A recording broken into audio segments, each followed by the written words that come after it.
여러분 안녕하십니까, 정관영입니다. 이번 시간은 팔자 명리학 9번째 시간이 되겠습니다. 제9강 명리학의 표준 모형 1. 현대 명리학의 이제 기본 구조에 대한 그 토대를 살펴보겠는데요. 지난 시간, 지지난 시간 7강, 8강에서는 명리학의 고전 모형에 대해서 살펴봤죠. 그래서 이 명리학의 이제 고전 모형에서는 지금과는 다르게 사주에서 연주가 아니라 이제 태주가 들어와 있다는 것, 그리고 나부 모형으로 살펴봤다는 거. 그리고 이 연주를 중심으로 해서 보는데, 연주는 이제 삼원이 되었죠. 삼원. 그래서 삼원이 되는 연주는 천원이 이제 록이 되고요. 그리고 지원이 명이 되고, 그리고 인원이 이제 신이 되는데, 그래서 천원 록, 지원 명, 인원 신이 되는데, 이 고전 모형은 또 나부 모형으로 그 구조를, 사주팔자의 구조를 살펴봤죠. 근데 이 고전무형이 이제 북송 시대로 들어오면서, 이제 서자평이 쓴, 낙록자 삼명부라고 하는 책을 통해서 이제, 표준무형으로, 바뀌게 됩니다. 오늘 9번째 강의에서는, 명리학의 표준무형, 현대 명리학의 기본 구조가 되겠죠. 천간과 지장간에 대해서 살펴보기로 하는데, 십천간은 10가지의 그 사주에서의 위 부분을 구성하는 부호들이죠. 그리고 지장간은 각 지지, 12지지에 숨어 있는 이제 천간을 찾는, 그래서 서로의 그 전환되는 부호를 통해서 새롭게 해석하는 구조인데요. 그래서 오늘은 명리학의 표준 모형 1, 현대 명리학의 기본 구조, 십천간과 지장간, 그리고 세부 내용으로는 표준 모형의 사주팔자 구조, 그리고 지지의 저장, 그러니까 지장간이라고 하는 내용을 살펴보도록 하겠습니다. 예, 첫 번째 표준 모형의 사주팔자 구조에 대해서 한번 살펴보도록 하겠습니다. 그리고 명리학 말씀드린 것처럼 명리학의 발전 과정은 제가 지난 시간에도 알려드렸는데, 이걸 좀 더 간단하게 이제 보면, 자, 연도가 있죠. 그래서 동안 시대의 이제 원시 모형으로 시작을 해서 당나라 때 618년이죠. 이여중 명설을 통해서 이제 고전명으로 넘어가게 되죠. 그래서 각 사주 팔자 간의 단순 대응 구조를 이제 고전 모형에서는 이제 연주를 중심으로 해서 보기 시작을 했고, 나부 모형이 이제 도입이 됐다고 하는 것을 보았고요. 이렇게 이제 원시 모형의 대응 규칙이 쭉 이어지다가 이제 960년경에 그 여기 낙록자 삼명소식부라고 하는 일종의 그 주석서입니다. 그러니까 서자평이 쓴 이제 주석서인데, 이제 이게 이제 표준 모형으로 넘어오게 되는 그런 계기가 되죠. 그리고 다시 이제 13세기 후반에 이제 그 서승이 편찬한 이제 연해자평. 이 연해자평이 사실상 이제 표준 모형의 그 중요한 이제 기본 틀이 됩니다. 그 다음에 삼명통에 넘어오고요. 그래서 이 시기가 남력자 삼명소식부, 서자평의 낙록자 삼명소식부, 요 주석서하고, 그리고 서승의 연해자평, 그리고 이 삼명통해를 통해서 이제 표준 모형이 이제 이루어지고, 여기 이제 형성이 되다가 이제 명리학의 이제 3대 고전이라고 하는 자평진정, 적천수천미, 그리고 공통보감이 이제 지어지면서 이제 명나라 중기부터는 심화기로 들어가게 됩니다. 심화기, 명리학의 심화기로 들어가고, 신해혁명이 일어났던 1911년부터는 이제 현대적 연구로 들어가게 되죠. 그래서 전환기가 되고, 뭐 지금 명리학의 기본적인 틀은 이 세 가지, 이 낙록자 삼명소식부나 연해자평 삼명통해를 기반으로 한 이 세 개의 3대 고전 명서의 이론들을 기반으로 하겠습니다. 특히 이제 격국이나 용신, 오행, 뭐 이런 이제 기본적인 이론을 가지고 보고 있는 게 지금 현대 명리학입니다. 이렇게 해서 간단하게 한번 살펴보았고요.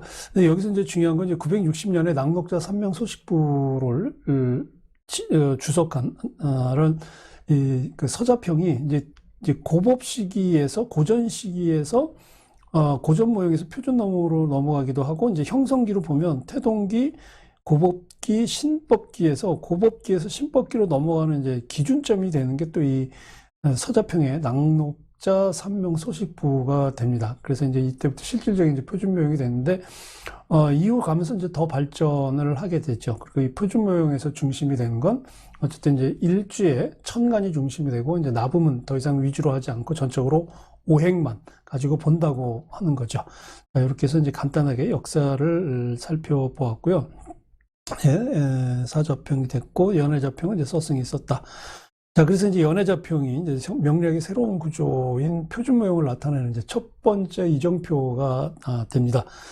자, 그림 9-1에 보면, 여러분들 중에서 이제 제 강의 파일, 제가, 이걸 PDF로 정리를 해서, 원하시는 분들을 제가 보내드리고 있습니다. 그래서 강의 교환을 보시면 좀 더 빨리 이해가 되실 겁니다. 제가 25분, 그 전후로 해서 시간을, 이 강의를 녹화를 하다 보니까, 제가 좀 빨리빨리 지나가고, 들으시면서 이해가 잘 안 가시는 부분이 있는데, 혹시 원하시는 분들이 있으면, 이메일 주소를 보내주시면 제가 강의 파일, PDF 파일을 보내드리도록, 하겠습니다. 이 표준 모형하고 고준 모형이 이제 그 가장 큰 차이점은 뭐냐면, 한 사람의 명을 논하는 데 있어서 그 출발을 어디로 보냐. 그래서 고전 모형에서는 여기 이 연주의 천간을 중심으로 해봤는데, 이제 표준묘종으로 도우면서는 이제 일주의 천간을, 그죠? 그래서 연주를 전체적으로, 이 연주를 보면서 여기에 이제 그 나붐을 봤죠? 그런데 표준묘용으로 들어오면서 이제 나붐을 더 이상 보지 않게 되면서, 일주의 천간, 그래서 일주, 일간으로 이제 바뀌게 된 거죠. 그래서 이 일간이, 일의 주축이 되는, 또는 이제 명의 주축이 되는, 이제 명주가 되는 거죠. 그래서 이걸 이제 중심으로 해서 본다면, 송나라 때 이제 아주 유명한 그 상수역학의 대가가 있었죠. 소강절. 이 소홍의 명예 구조를 보면 이렇게 되어 있습니다. 연주가 이제, 연주에 보면 이제 천간이 신이고, 지지가 해고, 이렇게 해서 오늘 일주가 되어 있는데, 일의 주축으로 보면 이제 갑이, 일간으로서 이제 이 소강절의 명예 주축이 되겠죠. 그러면 이제 연주의 이 신이나, 연간의 신이나 연지의 이 해가트 같은 이런 어떤 것은 핵심이 아닌 거예요. 이제 표준모형에 들어와서는. 그래서 나붐을 이제 표준모형에서는 이제 더 이상 나붐을 위주로 하지 않는다고 했잖아요. 그리고 전적으로 이제 오행만 가지고 푼다고 했다는 건데, 그게 이제 발을 정자를 써서 이제 정오행입니다. 그럼 정오행이라고 하는 건 이 명을 푸는 데 있어서의 새로운 추리 방식이에요. 그리고 고법시대에 쓰던 이제 이 나붐은 이제 없앤 건데, 이 명예 형국에서 일의 주축을,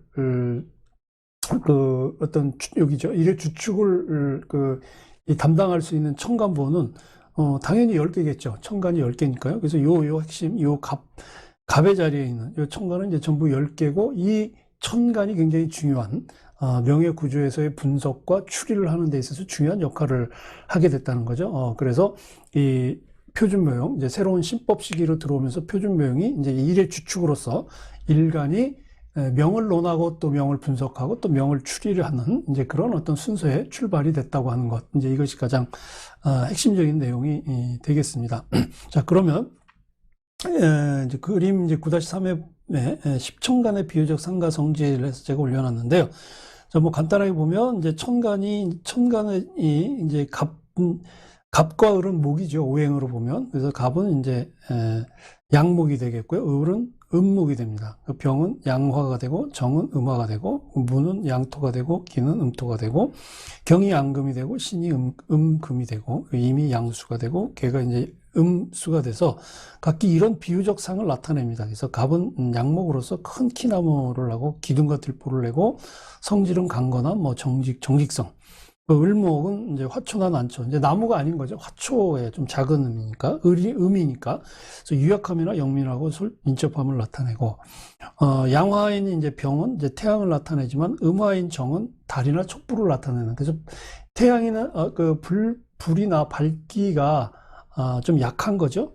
양토인 무는 성벽의 담장이나 큰 언덕을 상징을 하지만, 음토인 기는 부드러운 흙, 그다음에 밭 전원 같은 이제 이런 걸 나타내고 이제 이런 성질을 나타낸다. 그리고 양금인 경은 보검이나 쇠를 나타내지만 은금인 신은 아주 아름다움을 나타내는 주옥이나 또는 다이아몬드. 그리고 양수인 음은 강이나 호수같이 큰 물이 모여 있는 것을 나타내지만 음수인 개는 비나 이슬, 샘물과 같은 작은 웅덩이를 나타내는 이제 이런 이제 비유적 상을 나타낸다고 보겠습니다. 이게 이 십천간의 성질에 관한 내용이 이제 연애자평에 나오거든요. 그 연애자평에 이 십간체상이라는 시를 통해서 이렇게 이제 십천간의 비유적 상과 성질을 나타내는데, 이걸 통해서 그 십천간의 그 특징을 알 수 있는 건 뭐냐면, 지금 연애자평에 있는 이 십간체상 10개의 천간, 십천간의 특징을 나타내는 시예요. 이제 그걸 통해서 알 수 있는 게, 첫 번째는 이 십천간은 각각 자체에 특유한 비유적 상이 있다.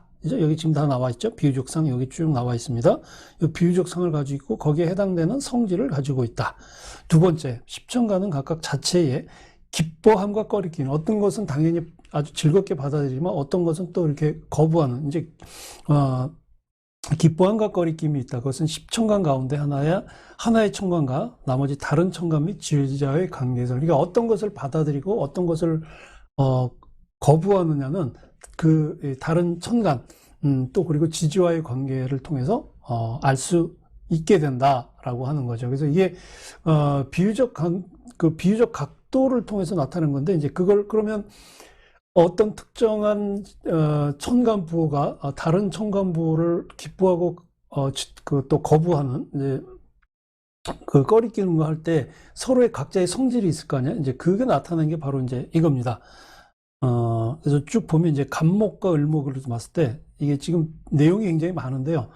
제가 교환에는 다 올려놨는데 5가지, 뭐 6가지 정도 되는 내용인데 내용이 너무 많아서 여기서는 제가 한 2-3가지 정도만 추려서 여러분들에게 말씀을 드리도록 하겠습니다. 간목은 을목의 도움이 필요하지 않아요. 그리고 간목은 지지에 있어서 진과 미를 토대로 한다. 그러니까 진하고 미는 뭐죠? 흙이잖아요. 토예요. 토.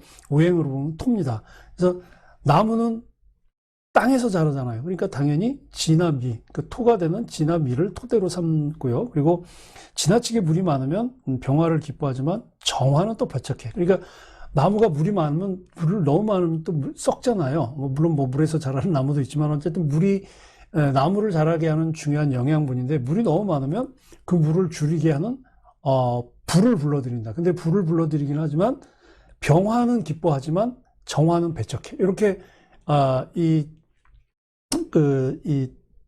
같은 천간이라도 어떤 천간은 기뻐하고 어떤 천간은 거부하는 건지, 이렇게 해서 이제 나타난다 그 얘기죠. 그래서 사주에서 간목과 병화가 만났을 때는 좋지만 간목과 정화가 만날 때는 서로 부딪히는 관계다.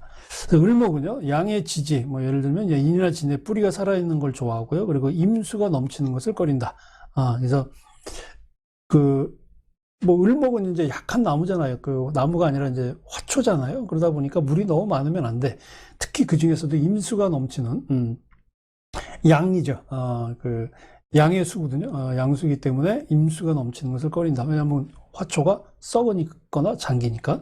병화는 다른 천간이 상생하고 상극하는 작용을 거의 받지 않지만 임수를 만나면 도리어 태양이 강과 호수를 비추는 작용을 한다. 그래서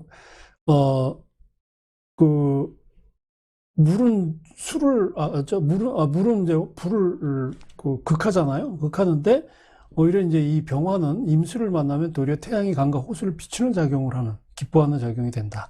근데 지나치게 강하면 힘이 없는 명이 되기도 한다. 병화가 그렇습니다. 그 다음에 이제 정화는 이제 화죠. 음화. 그래서 정화와 병화는 서로 관계가 있는 화가 아니에요. 그러니까 병화나 정화는 똑같은 불인데, 오행으로 보면 화인데 서로 관계가 있지 않아요.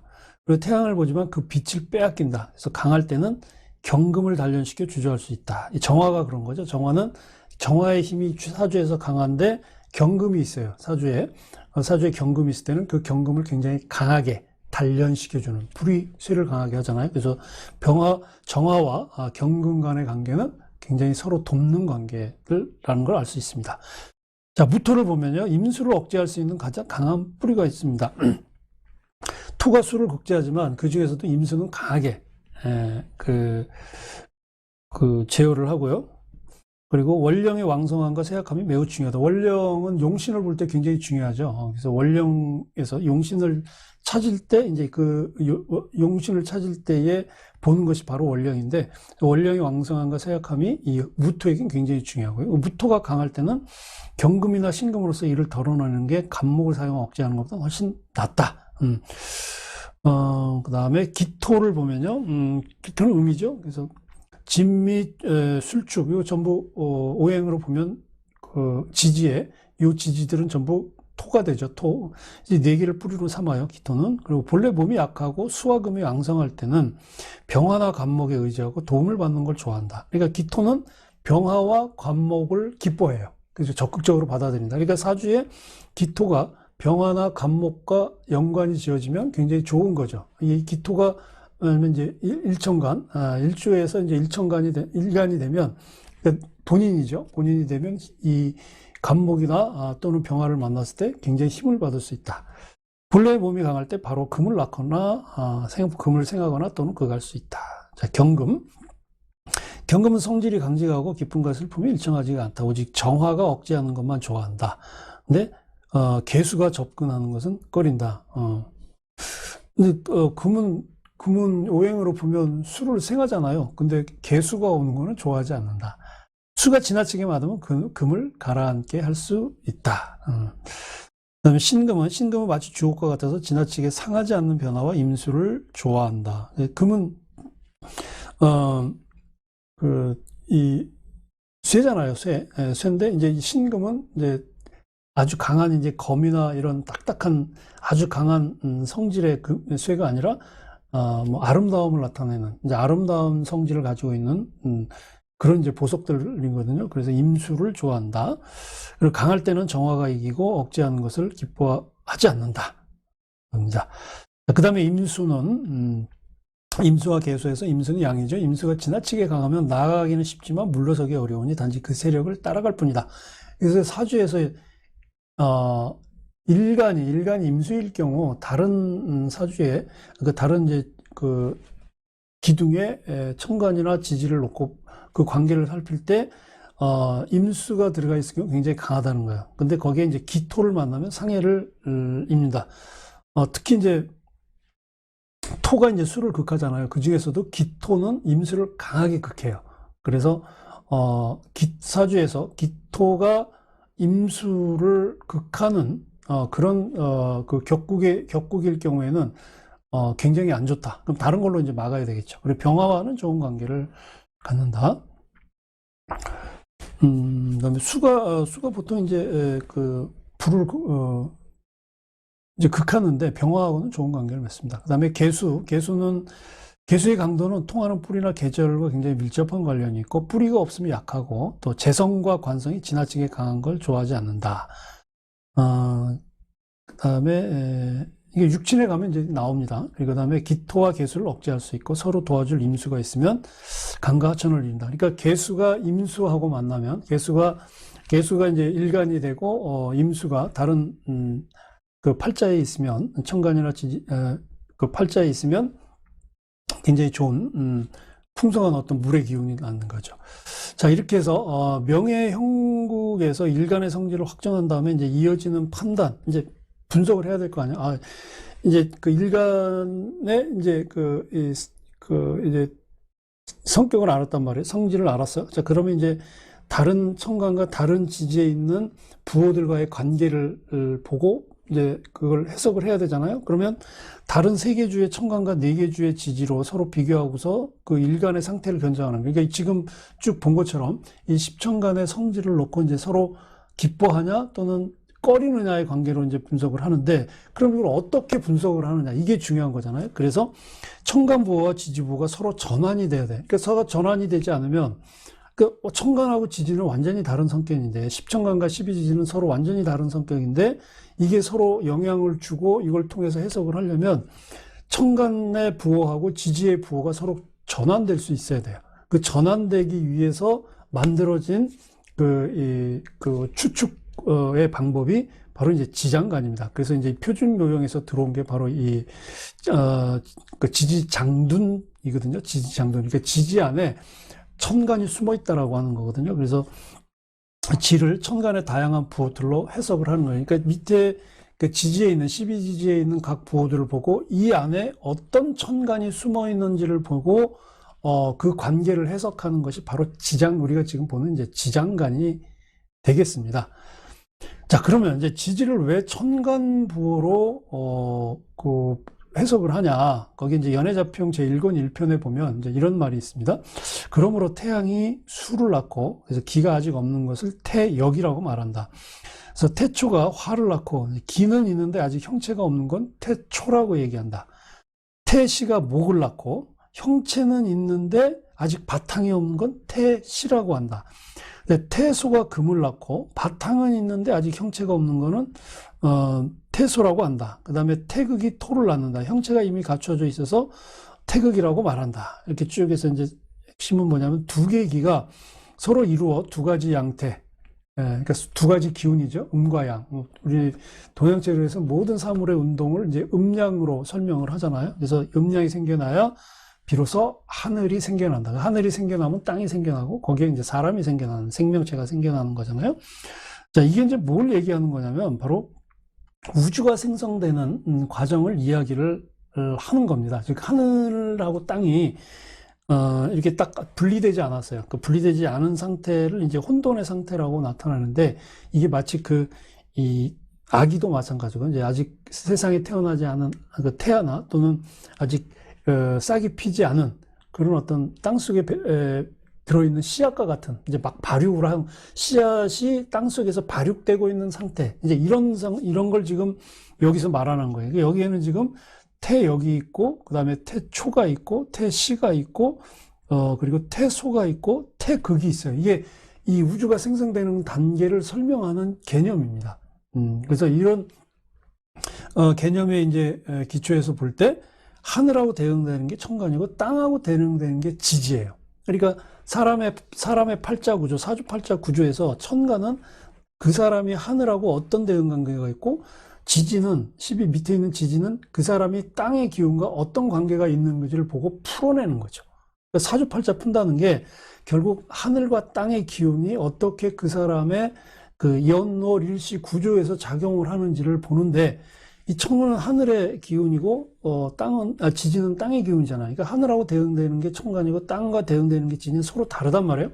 그럼 이걸 서로 의미가 상통하는 걸로 서로 통하도록 해석을 해야 되는, 그 같이 이제 전환을 해야 될 수 있는 건데, 그게 바로 아래에 있는, 사주의 아래에 있는 12지지 속에 담겨진 천간을 찾아내는 거예요. 그 천간을 찾아내기 위해서 썼던 방법이 지금 밑에 보시면 이제 서자평에 낙록자 삼명 소식부예요. 그러니까 고전 모형에서 표준 모형으로 넘어가게 되는 분기점이 된 그 책이죠.